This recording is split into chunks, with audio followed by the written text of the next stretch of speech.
Have you ever sold a stock in panic, only to see it rebound later? You are not alone. Most retail investors suffer this cycle. However, Warren Buffett transformed a textile firm into a trillion-dollar giant. Since 1965, he achieved nearly 20% annual returns for 60 years. Understanding his core logic will change your perspective on wealth and long-term investing forever. Why do most people lose money?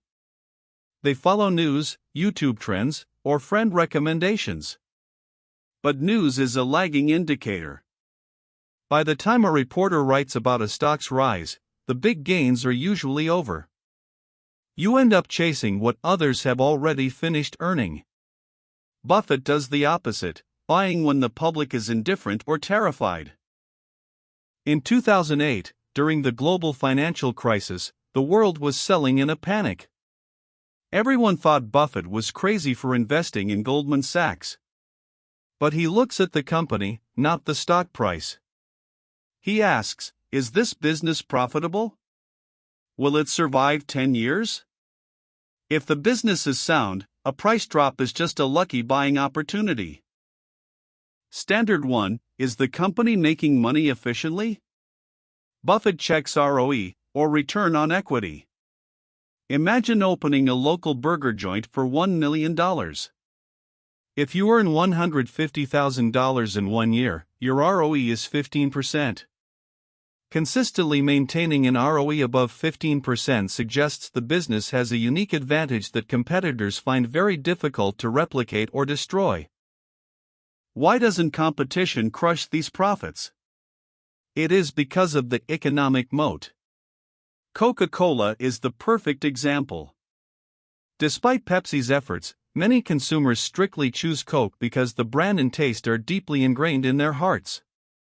A moat can be a powerful brand, technical barriers, exclusive distribution channels, or network effects that keep all hungry competitors at bay. Beware! ROE can be artificially inflated through debt.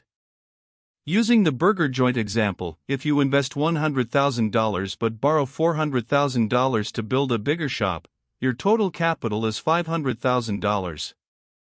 If you earn $50,000, your ROE looks like a massive 50%. However, you now carry $400,000 in debt.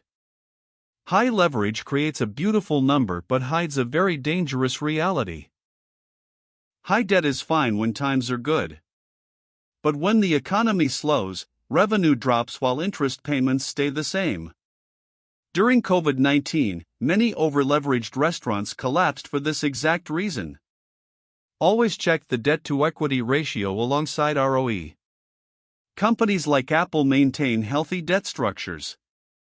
If debt is triple the equity, be extremely careful of that shiny ROE.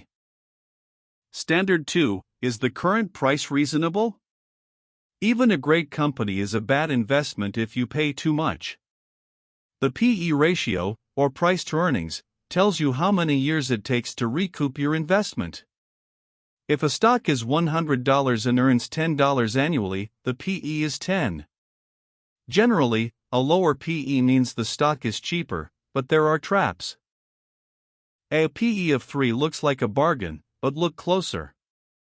Perhaps the company sold its headquarters this year, creating a huge one-time gain. This profit is not from their actual business strength and will not happen again next year. To avoid this trap, compare operating profit with net income. If net income spikes while operating profit stays flat, investigate the reason.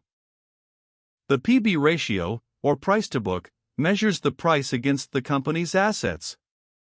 A low P/B doesn't always mean a bargain, it might mean the market views those assets as worthless. An aging factory might have machines valued at billions on paper, but if nobody wants to buy them, their real value is near zero. Always ask why the valuation is so low. Standard 3, can you hold it long-term and receive stable dividends? Buffett famously said, if you aren't thinking about owning a stock for 10 years, don't even think about owning it for 10 minutes. He bought Coca-Cola in 1988 and has never sold. Why? Because people drink Coke regardless of the economy. This predictability is the core reason for his long-term commitment.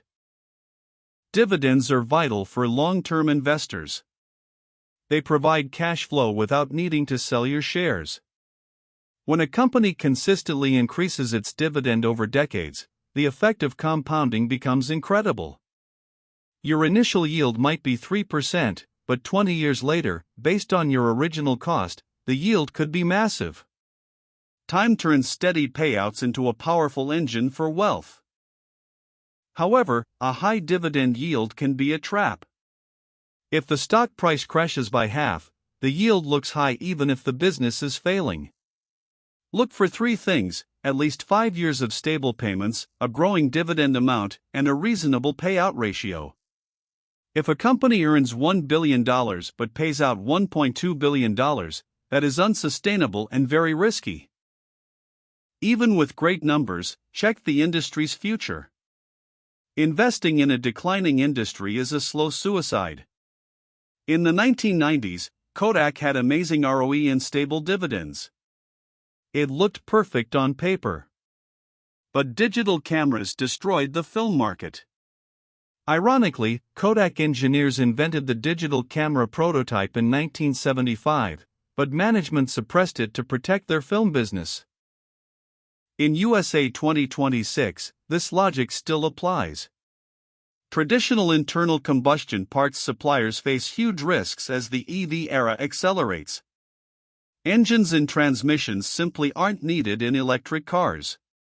Conversely, an aging population increases healthcare demand, and the AI wave drives massive investments in data centers and semiconductors. These structural growth directions are much safer for long-term holding and compounding. Once you find a great company, wait for a bargain price. Buffett knew about Apple long ago, but he didn't buy immediately. He waited until 2016 when market sentiment shifted and the valuation dropped to a reasonable level.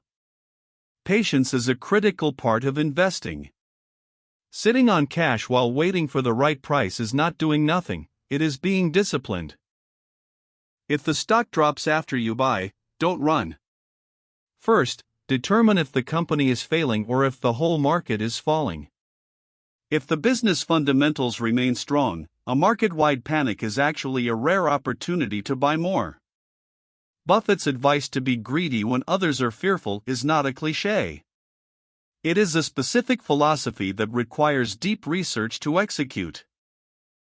Buffett's method isn't complex, yet a wide gap exists between knowing and doing.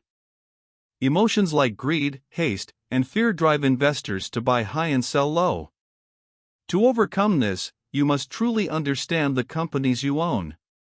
At 95, Buffett still spends hours reading every day. Deep understanding is the only thing that provides the conviction to stay steady during market fluctuations.